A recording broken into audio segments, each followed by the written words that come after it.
Hey y'all, this is Frank Foster and you're watching LifeMinute. Oh, looking back now, it's hard to believe. Cigarettes rolled up onto my sleeve.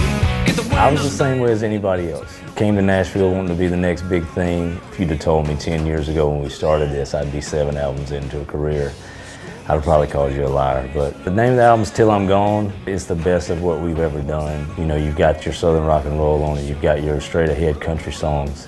If you got your love song on there, you know, we think that you always got to find a special blend. I get really motivated as an independent artist, you know, how I live my day-to-day life and the stories, you know, that I grew up on hearing my family tell, and also I meet my fans after every show, and sometimes they can tell me a 2-minute story at a meet and greet that'll spark something in me. It's like, you know, I can write something about that guy's life, you know, so inspiration comes from everywhere.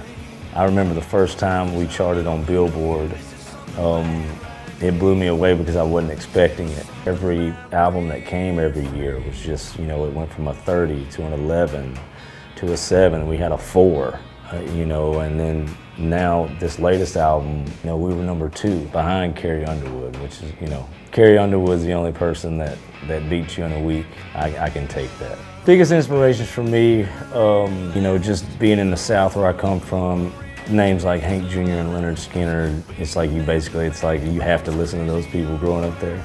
And huge influences on my sound, but also on the rock side of things. When I got to be a teenager, I started exploring different kinds of music. Really got into a lot of John Mellencamp, Bob Seger's top 5 all-time any genre. You know, he did a Crossroads with Jason Aldean a couple of years ago on CMT, and I was super jealous of that. So yeah, Bob, holler at me. The first 6 years I think that I was touring, my wife was on tour with us. She ran the merchandising, she did all the tour managing, did all the planning, hotels and sound checks and all that stuff. She planned everything, so all we had to do was show up and smile. And we made the decision a couple years back to have our first child, and we've got a beautiful little boy at the house who just turned 2, and that's been amazing. But it's been a little bit tougher touring without her. You know, we found out as a band how much she really done once she got off the road.